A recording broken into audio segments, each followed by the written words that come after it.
Welcome, everybody, to another episode of the Good Deeds Note Investing Podcast. Hope everyone's doing well today. I am your co-host, Chris Seveney, along with Jamie Bateman. Jamie, how are you today? Doing all right, Chris. How are you doing? Good. We've got the new music, playing in, the new voiceover we had recorded for the intro. Did you like it? Yeah, it was cool. So, yeah, I found that woman on Fiverr. I'm already going off the rails on this episode. Sorry, everyone. I found this woman on Fiverr who does voiceover, and I'm like, "Is that really your voice?" And she's like, "Yeah." So I had her do a bunch of stuff, and it was cheap. It was like $75 to get that done. That's cool. Yeah, I've used Fiverr for our logo. Yeah. So, but today we're gonna kind of, basically be a little bit all over the place. I think we're just gonna talk about a lot of things we've got going on, some of the lessons learned, some of the things we probably have done and probably wish we haven't done in the recent past. So today is kind of going to be almost like a, trials and tribulations, full episode as we get through October. And today is actually the 30th of October. We're recording this, and all of a sudden we're starting to hit November. So, crazy. Oh, yes, I know. This month just flew by. And are they trick-or-treating where you are? So they're doing a modified, we're just going to put some candy out at the end of the driveway. I don't even know if we're really going to participate, but they're trying to do, kind of a modified version where you're not coming up to the house. So not full trick-or-treating. How about you? No, I mean, I joked with my son. I said, how about we put candy out in front of every bedroom door and you still get to eat the candy? He's like, okay. Well, yeah, my son, it's actually kind of funny. He doesn't really, he's real picky with what he eats. And a few years ago when we were pretty new to the neighborhood, so he doesn't really eat candy, but he was seeing the older kids go up and ring the doorbell and trick or treat. So he was following them, and so he rings this one neighbor's doorbell, and they said, he didn't say anything, he just stands there. And the neighbor says, "Can I help you?" He's like, "No, thank you." She's like, "What, would you like some candy?" "No, thank you." So anyway, it was a little awkward, but so he's not really missing out on the candy. He didn't really care about that, but it's definitely a weird year. When our son he was like between 1 and 2, and we were building our house. So we built our house, so he was about 1.5. And actually, no, he was 2, just turned 2. We, lived down the street while we were renting a place while we were building our house. And it was a big townhome community. And my son, for trick-or-treating, we took him trick-or-treating. But the next day, he started going up to doors and started ringing doorbells asking for candy. And his thought was, hey, I can just start ringing doorbells any day I want and asking for candy. This is awesome. That's pretty great. Yeah, it was awesome. It was comical. I'm like, oh, there's the capitalist in the family. Well, your son should send my son out to get candy, and then he can just have it. So there you go. So trials and tribulations. Where would you like to start today, Jamie? So I know in a previous episode I mentioned this QWR. So we bought this. Which is qualified written response, correct? Yes, exactly. This is the most expensive note that we've bought to date, and it's a performing note, at least on paper.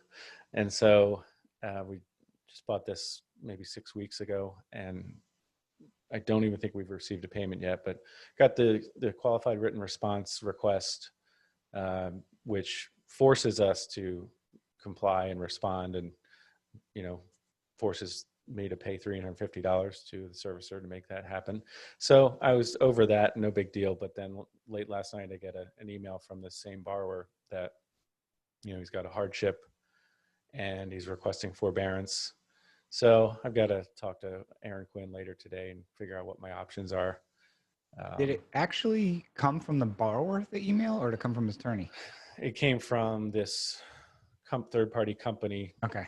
Home Matters USA. And so, yeah, we're not supposed to have any direct contact. That's why I was wondering, because I remember in the QWR I mentioned, like, do not reach out to this person. Exactly. And I actually just checked FCI's portal today, and it has this company as the borrower's contact information. So this company's been pinging FCI and me, leaving voicemails, and I thought it was all about this QWR, just you know, but it turns out he's actually formally requesting forbearance through this company, and um, it just it's a little bit odd in that there's equity in the property. He was paying, and then all of a sudden, new lender in town, and he's testing. Personally, I think he's testing the waters and seeing how far he can push us. His hardship letter was saying that he's a truck driver, and I guess in March, because of the COVID shutdown, he was unable to. He's got back pain, back issues, and he was unable to go get his shots in March, and therefore he was out of work for several months. And now he was able to make his payments through family members and friends, whatever.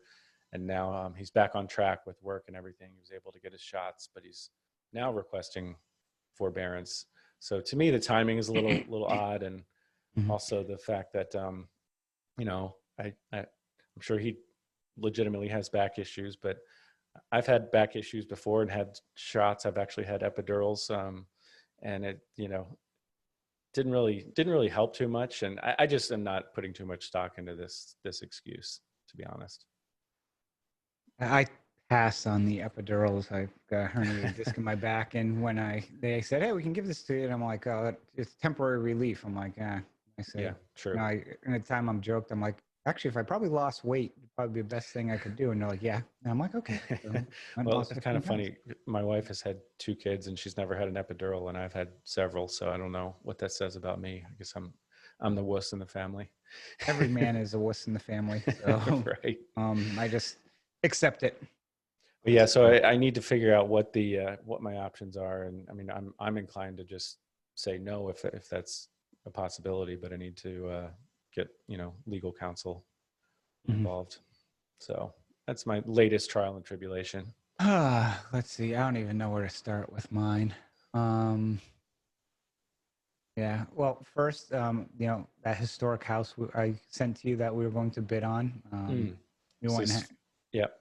yeah, we went and had actually a home inspector go do like a report on this because it said, oh, starting bid 25,000, and this house was listed as 5,500 square feet, but was actually like 10,000 with the attic space and everything. And this is what's horrible about this property. So whoever previously had it, they started gutting the inside and renovating the inside, but the millwork in this house was unbelievable. And they were trying to retain the millwork around the fireplaces and everything because it had, I think, 8 fireplaces, and it had 8 to 10 bedrooms, which our thought process was, okay, we'll get it, we'll renovate it, and then we'll lease it to somebody who can run it as a bed and breakfast. So we were thinking, There you go. instead of us running a bed and breakfast, we'll lease it to someone in the area to do it. Yeah. But the roof was a slate roof, which was still the original. It was leaking, and it had no gutters on the house. And the exterior of the house was stucco, so which is like a plaster kind of type finish. For people who don't know, what was happening was the eaves of the roof had all rotted, but then the water was getting behind the stucco and on the sheathing behind. So this house had 50 something windows on the outside, all of them 6 to 8 feet in height. The stucco and the roof, but all of that needed to get basically completely redone. You almost had to like rip the skin off this building and resheathe it and redo the outside, redo the roof, the windows. We started counting all of a sudden this thing's like, we're probably 150 grand just on the outside.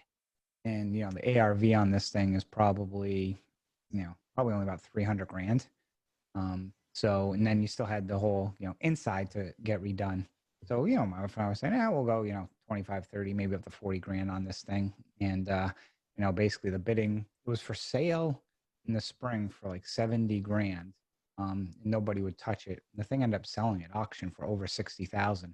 Plus it had like, I think it was 63, plus it had a 10% buyer's fee on it. So it ended up selling for like 70,000. I'm like, oh, somebody's going to probably get roasted on this one.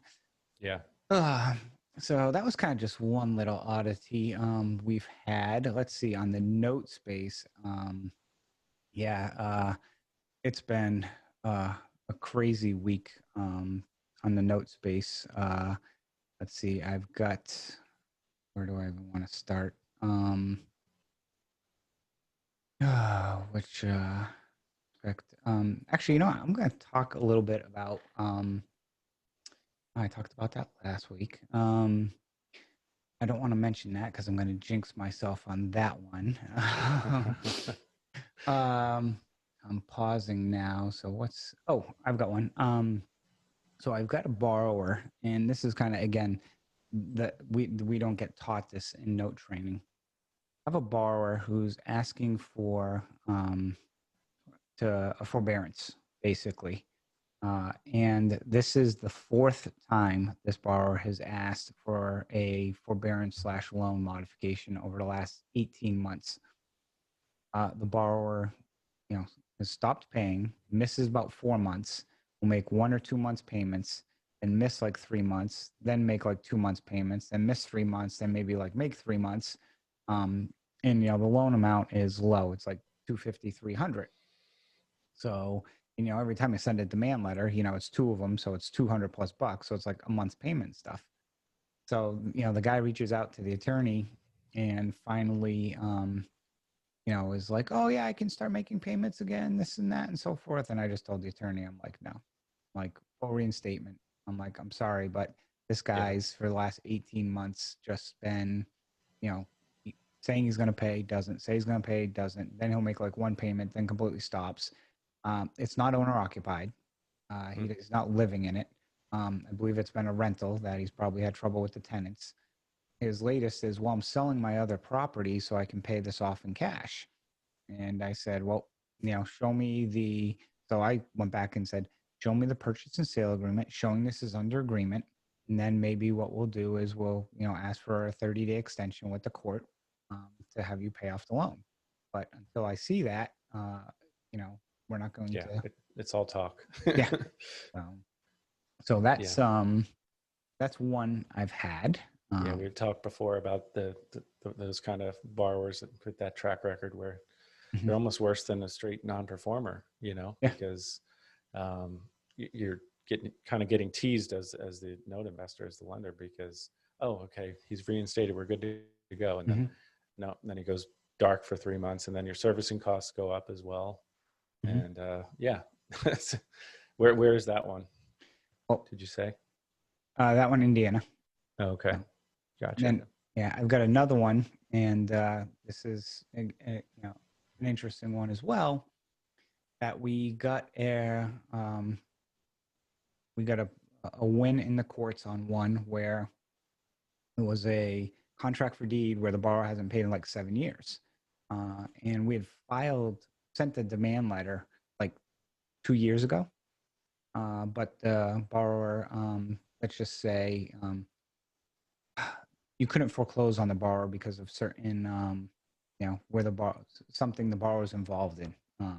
So there's certain things like you know, bankruptcy, or, you know, persons in the military and stuff. You can't foreclose on them. Mm-hmm. And so this one basically, the borrower hadn't been living in there, but the borrower's son had been living in there during the last 7 years. Hasn't paid a penny, hasn't paid taxes, and basically we filed for the, you know, foreclosure on this, and they contested it, and we offered them $5,000 cash for keys and get them out, which pretty strong cash for keys Yeah, offer. yeah, that's higher than you usually Yeah, hear much higher about. than I usually do. Yeah. They came back and countered at 25,000.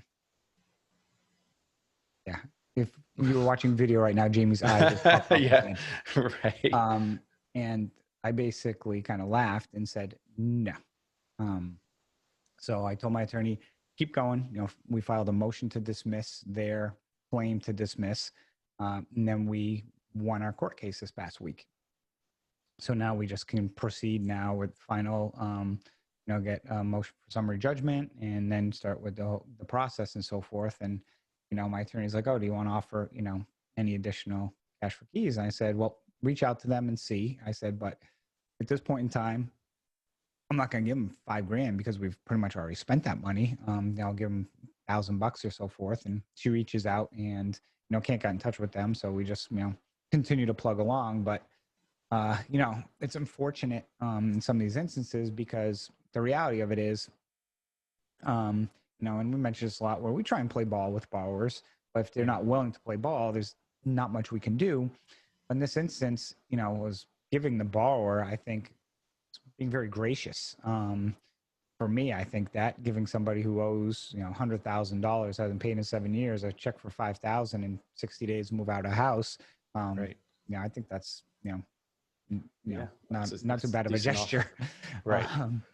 But they rejected it, and now, they're basically gonna, unfortunately, probably get nothing. And it's, unfortunate, because I've had this happen in the past, where you try and help, try and work a deal with somebody, and so forth, but they, for some reason, they think they should have some additional beneficial interest, I guess.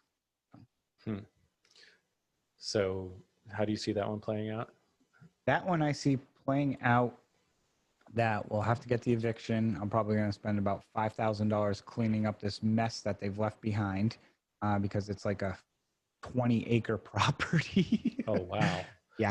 So, but, it should, at the end of the day, we should do okay. So. Gotcha. 20 acres. I thought my 2-acre property, which is that same one in Tampa I was just talking about, I thought that was a big yard. Yeah. My largest parcel right now, and actually, is 15.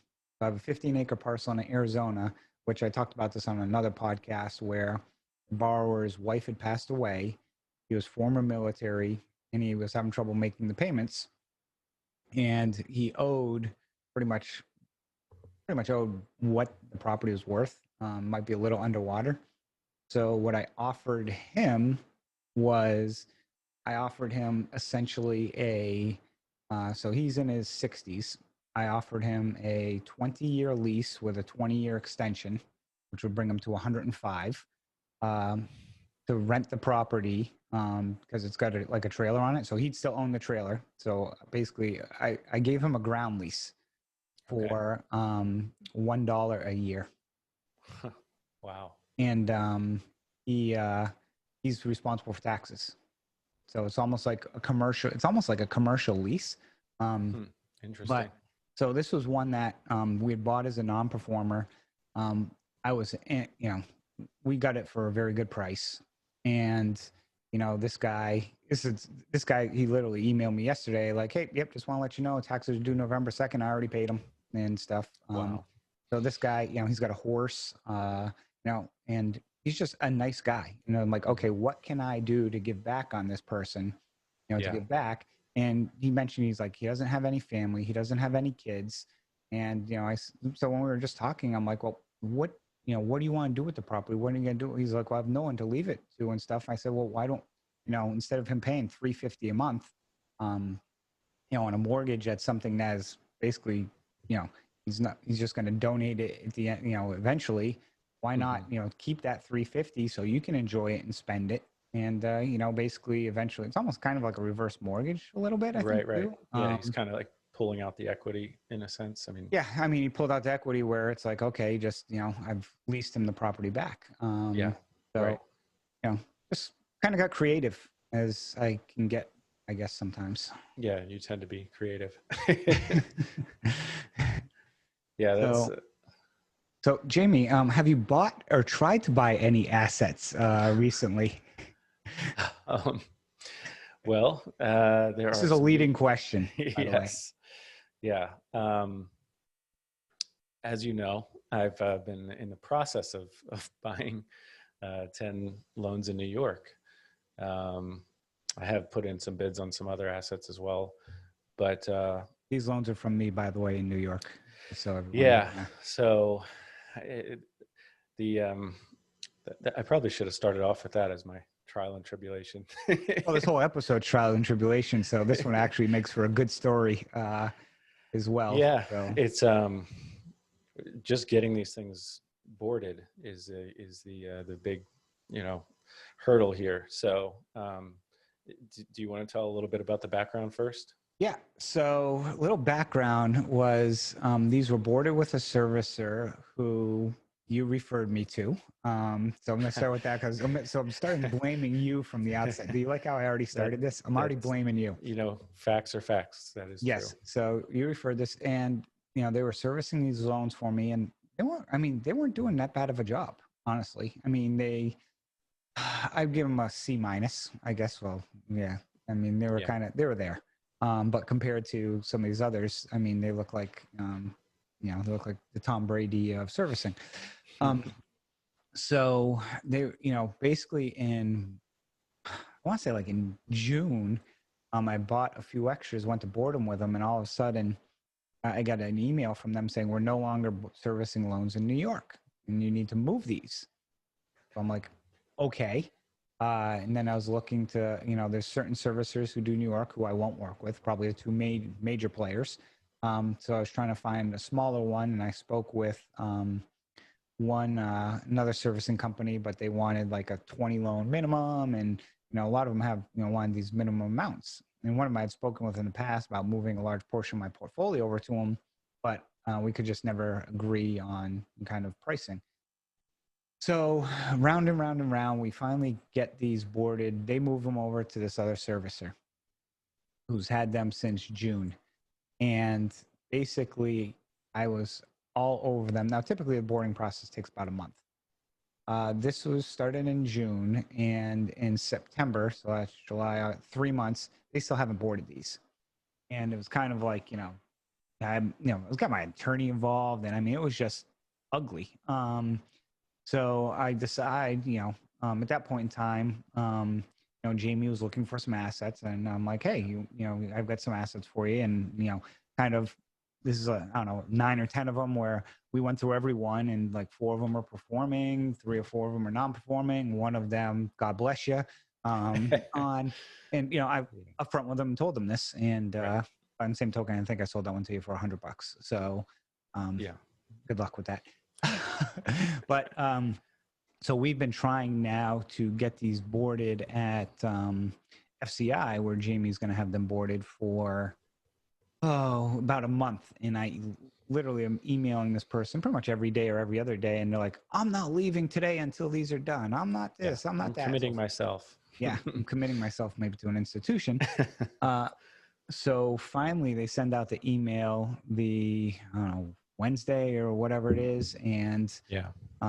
basically 90% of the information I think is correct, but well, let me phrase that, probably about 70% is because they screwed up the goodbye letters in FCI, which I gotta give FCI credit. Can people believe I'm actually saying this?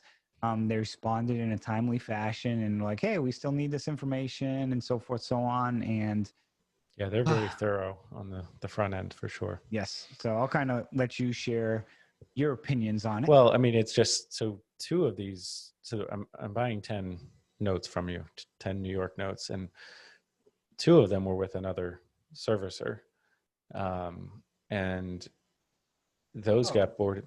yeah, What's that's right. that? That's Yeah, right. Those are boarded already, correct? right. Those got Oh, yeah. boarded immediately. So it's easy to kind of compare the 2, the group of 8 and the group of 2, and I mean, yeah, I've never seen such incompetence, to be honest with you. I mean, I mean, I'm sure the servicer is understaffed or whatever, but the fact that it's taken, it has been a month. I think it was the 30th of September was our sale date. And eh, typically, when we say a month, that's for the full process. This has been a right. month just to actually send the preliminary data. This has been a month to get the goodbye letters prepared, which were then prepared 2 days ago and are wrong. So I'm just trying to get these things boarded and then figure out our plan. But I'm just I trying am to get paid excited. by you. Oh yeah. Details. I told you we're doing an addition on our house, and you're welcome to come use it at any time. No, instead of paying you for the loans. But yeah, I mean, I'm actually excited. I was staying out of New York as a kind of a hard and fast rule, but it's interesting. I just read a letter, part of I read an article rather about for judicial versus non-judicial states, and how it really can be a pretty big misconception. I mean, so many note investors immediately target non-judicial states. I don't want to go off on too far of a tangent here, but I'm excited to kind of play in the New York field, if you will. So, well, and again, most people forget New York's a very big state. yeah. And when you get out of the southeast corner of New York in the city area and you get up towards Canada, there's some cities up there that do pretty well, Rochester and some areas up in that area. And it's a completely different world up in that area compared to being down in the city. And you can foreclose in that area. You can also go through, I think, the federal courts is what some people will do to speed up the process. But it's very different than down in New York City, the types of courts and the systems, and how things run. So you really almost got to look at it as two completely different states. The challenge that I have, for me personally, is because I've burned too many bridges with servicers at trying to find someone to service those areas. Yeah, there aren't very many. Yeah, right? There's not many because the regulations to service in New York are so overwhelming. I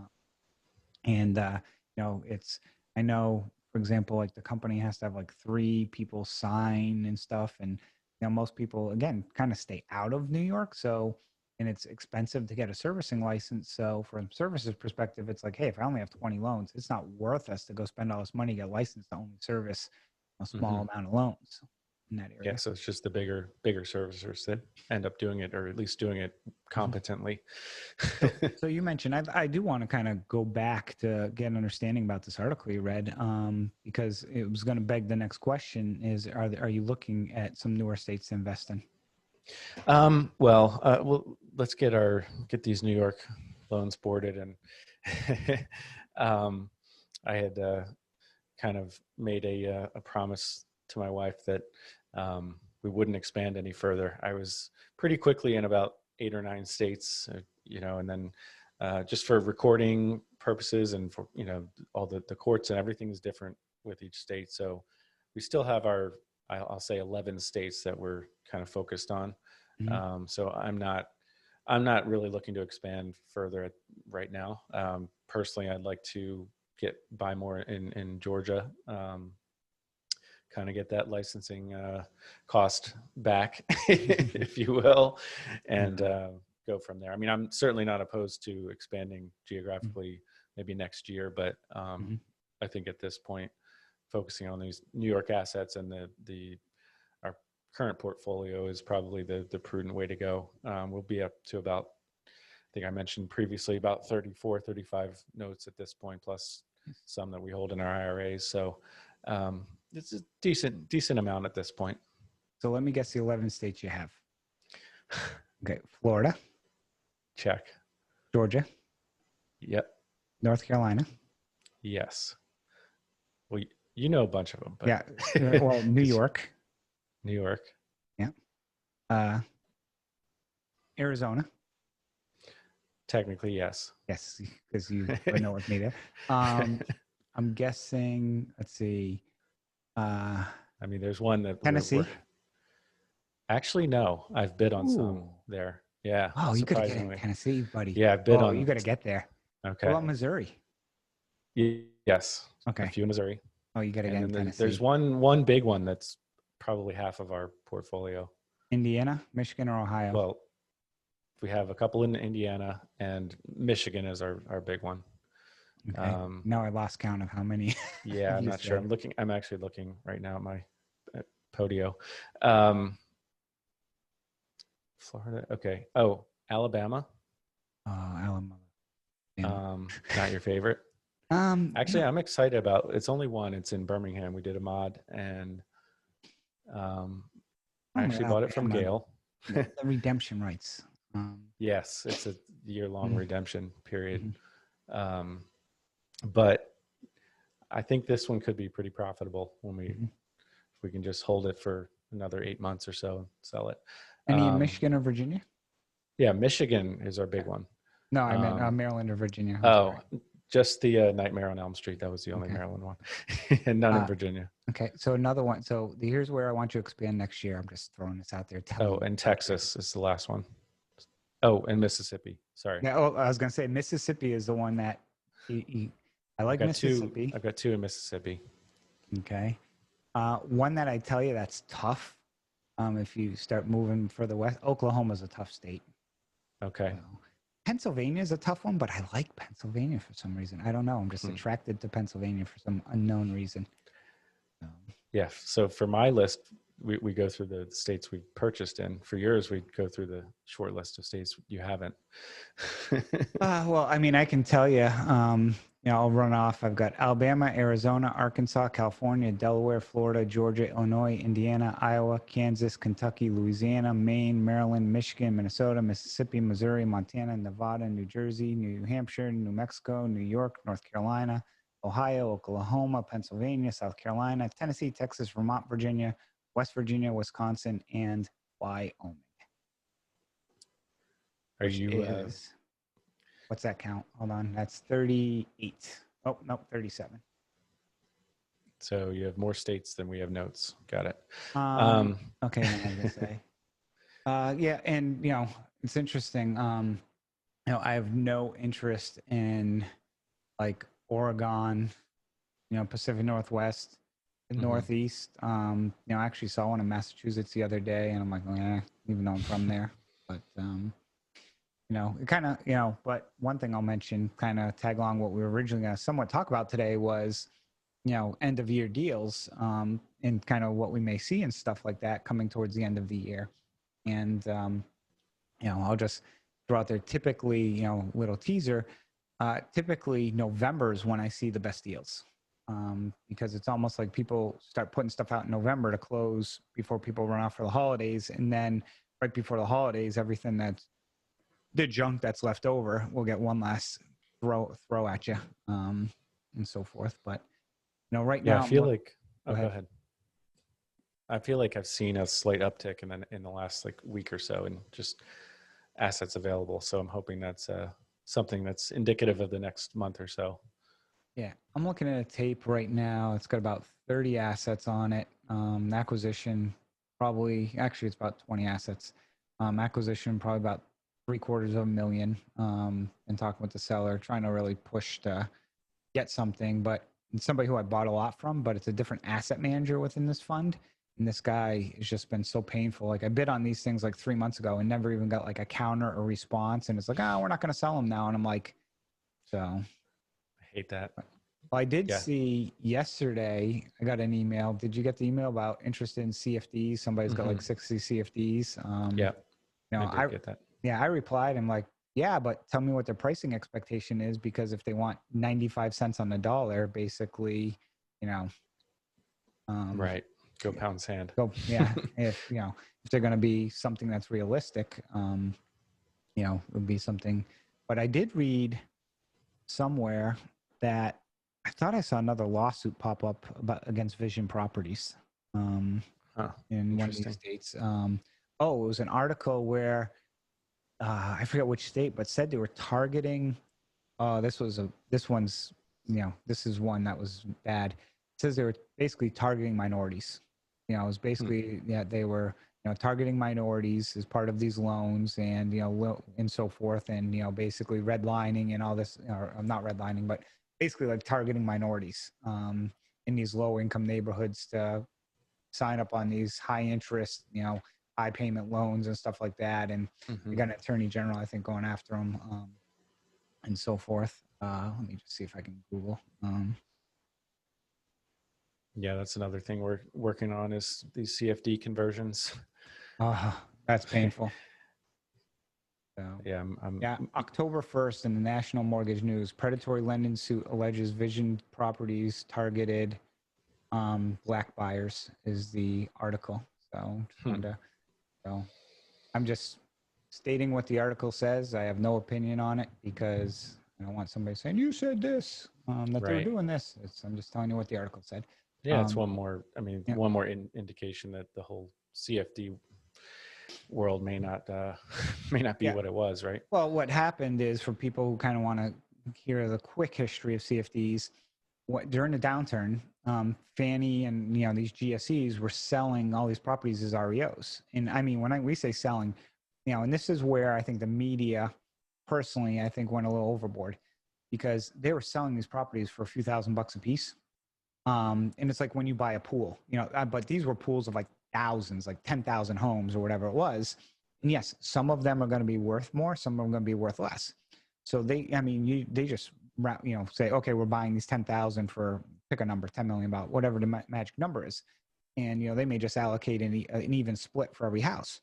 So when people say, oh, this person bought this house for 5,000, did not fix it, and then turned around and sold it to somebody for 30,000, the reality is it doesn't matter what that person bought it for, and that's the same thing with some of these notes where I had a borrower say, well, the deed says you paid $4,000 for this.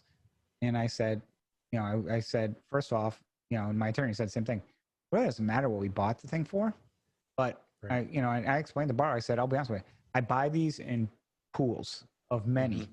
And I said, I can also show you a house that for $15,000 I bought, and the house is burned down. There's not a house there, and it's got 30,000 in taxes, and it's worthless. I'm like, I'll sell you that for 15,000 if you want it. Right. Right. Yeah, it's really irrelevant. And yeah, it's completely irrelevant, and it's not even. I don't even like to even entertain the conversation because, it is completely irrelevant. So. Yeah, the whole like predatory lending thing is really. I mean, it brings back memories because I was a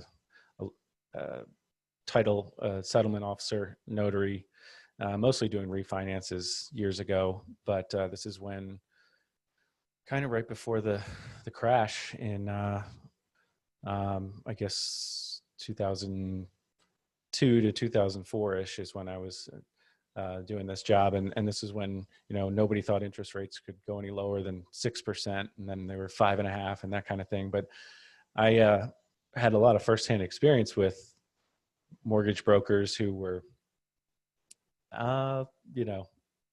we'll just say shady. And so I would be sent to these closings to actually administer get the documents signed, notarize them, explain the documents. I'm the closing agent. If you've ever done a refinance, you've dealt with this person before. Well, I'm not the one selling it, selling them this. I'm not their mortgage broker, but we don't get paid as a title company unless we close the deal. So there is certainly pressure on me to close this. But some of the times I'd get a call from the mortgage broker, the loan officer on this deal, who most of the time they didn't even show up at closing. They would just never even meet the borrower. But I'd get a call from some of these loan officers, and they would say, "Oh, kind of don't go over the numbers with them. Some things may have changed a little bit from when they signed the initial paperwork. So just kind of have them sign everything and then just get the closing done." And it's like, I've had borrowers just walk out because it wasn't anything like what they were expecting to sign. But I guess I'm just, it's always tough because the truth is always somewhere in the middle, it seems, where, yes, there are predatory lenders out there, and but there's also the fact of, individual responsibility.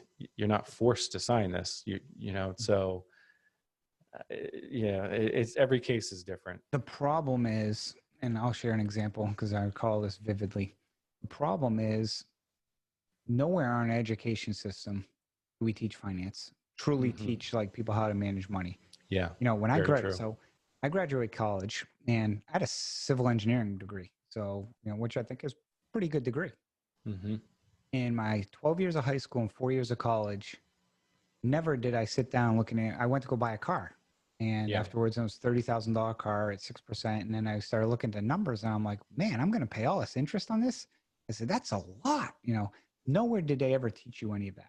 Yeah. And in 2004, I was looking for, around 2004, 2006 timeframe, looking for a property. And, we get pre-approved and stuff. And the mortgage broker tells us, well, this is the big interest only time, with 80-20 loans and stuff. They're like, you can afford a $600,000 home at 6%. And I'm like, okay, that's, and the payment was, 36, you know, the payment was, something ridiculous. At the time between the first and second and stuff. It was over 4,000 with tax and everything. It was over $4,000 per month. Um, and at the time, I'm running the numbers and stuff, and I'm like, I only bring in like, the payment was like, call it like 4,600 or something. I'm like, Hmm. I only bring in like 5,000 a month. Only, I shouldn't say only. But I was bringing in like 5,000 a month at the time. I'm like, I got cars, I got groceries, I got bills. I'm like, how can I spend basically 90% of what I take home? Well, this is what the numbers say. I said, where are you getting these numbers? Because clearly this doesn't work. And the problem is, you know, it goes back to, yes, I should know and I should run the numbers. But Hmm. most people, just like a teacher or somebody else, when somebody comes to you and says, this is what you can afford and this is Yeah. what they're licensed in, you Right. kind of want to believe them. Yeah. They're an authority on the matter. Right. Yeah. So yeah, I mean, and a lot of people got in a lot of trouble that way. A lot of borrowers did, Yeah. during that time period. So So, it's one thing, yes, it's on the borrower at the end of the day. Um, but it's also, I think, in some certain instances where, and here's where I'll go back kind of to the other side. There's how much can you afford side, but then there's condition of the property. If you're getting a property from somebody on a land contract or something, and the property is being sold for $30,000 and it doesn't have electric or anything else on that property, you know, you can, they should know after going to look at this property, at least have some insight what's entailed, yeah. and realize, hey, I'm not moving into, the penthouse at the Ritz. This Right. thing is going to need some sweat equity. And now they probably aren't going to understand that every little detail because they probably didn't have a home inspection, but they should at least understand, like, okay, this is definitely going to still need a decent amount of work. Yeah, Kind for of, sure. and there's that happy balance, really. Right. Yeah. I mean, I do think there's a legitimate business model, and as far as buying distressed Mhm. property, fixing them up, Mhm. selling them with some form of seller financing. I think that's going to be even more prevalent Mhm. here in the next, few years. But that's not the same thing as what you're describing, where this buyer has maybe never even been inside the property. The property needs 50 grand in work. They have no idea what they're doing uh, with a rehab or personal finance or any of it, and that Mhm. person's just being taken advantage of. Yep. So um, I don't know how some people sleep at night, to be honest. uh, but okay, well, Jamie, I think we've kind of, had a good mixed bag of topics for today. Why don't we kind of roll into our note and bolt? You have one for today? Oh, he's pulling out Yeah. his paper. He's got one. Of course he does. Well, Jamie sends for everyone out there. Jamie will send me like on Wednesday, like, a script of everything, like, oh, we should do. And then there's me who's like, let's just wing it. So Jamie's a prepared one.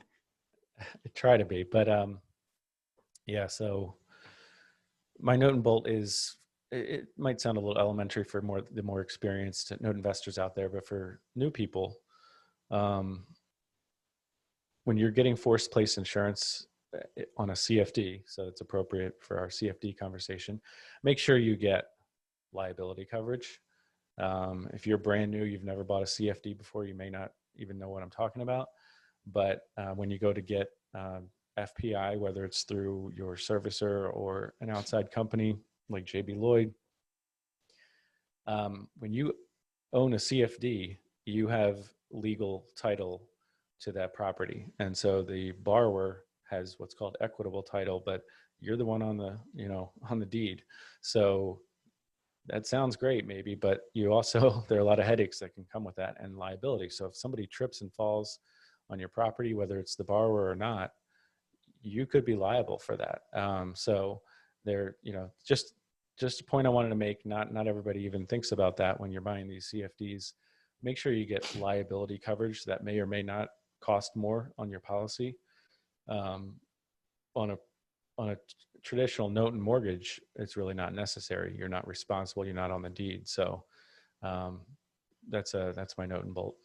And also, I'll just tag on to that. Have an umbrella policy that wraps all your Mm-hmm. properties as well. So, Yeah. um, How does that? How do you do that? I mean, we have an umbrella policy, but I'm curious how you've done that, Chris.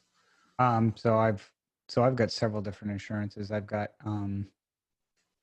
so through JB Lloyd, they have different policies, and that's one thing. Understand your policy, and Mm-hmm. make sure you walk through it because they have kind of a mortgage, kind of a lender type policy, and then they have an investor policy. And the investor policy is what I have. It's more expensive, but it has a lot more coverage. And one Mm-hmm. of those is basically it's got I think like a $2 million umbrella that covers all my properties. Got it. So so I have individual liability kind of on each property and then kind of an umbrella that covers.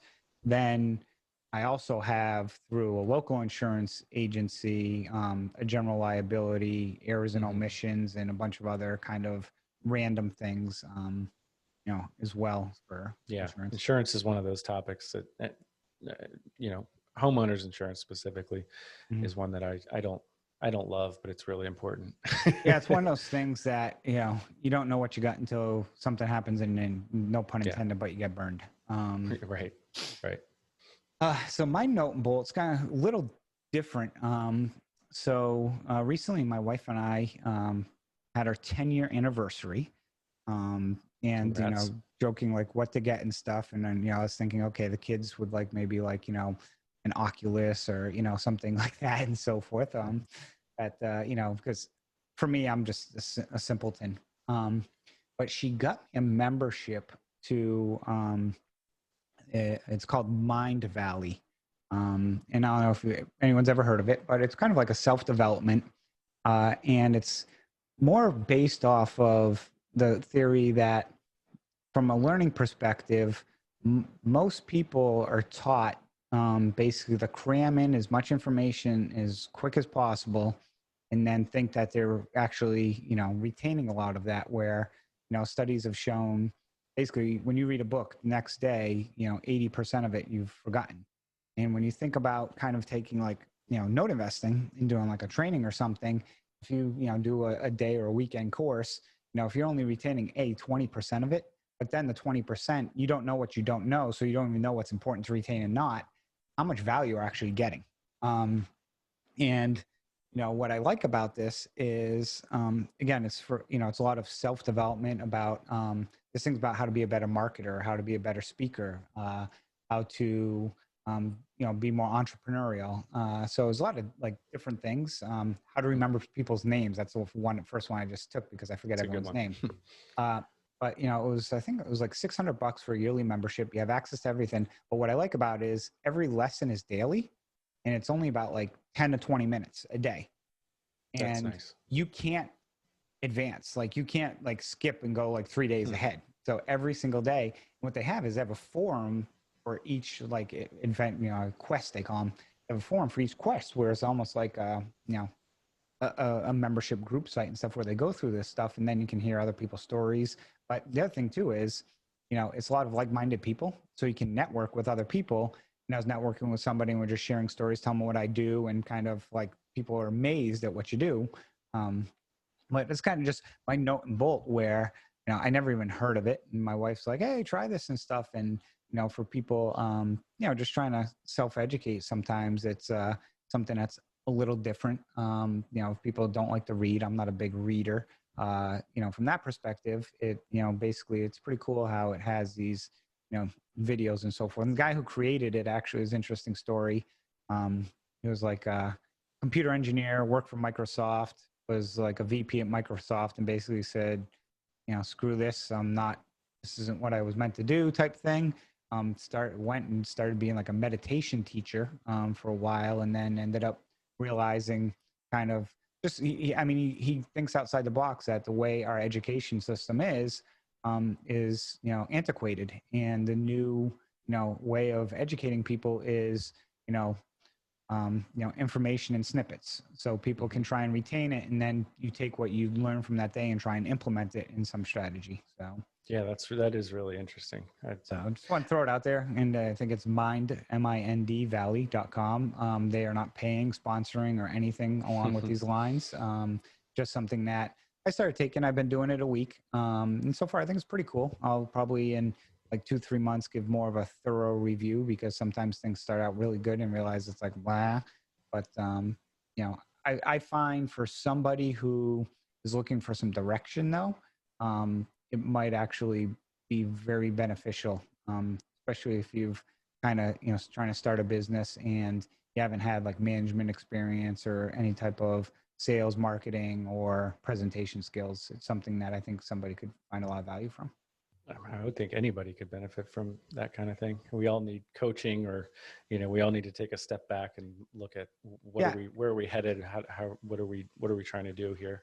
Yeah. And a lot of people who are actually, you know, teaching these classes are people who are pretty, you know, if you Google them, they've, you know, they're Pretty well known successful. for certain. Yeah, they're very successful. So, Interesting. Cool. okay. Jamie, any final thoughts before we wrap up this episode of the Good Deeds No Investing podcast? No, go out and do some good deeds. Yep. And thank you all for listening. I'm Chris Seveney along with Jamie Bateman, and have a happy Halloween. Thank you all.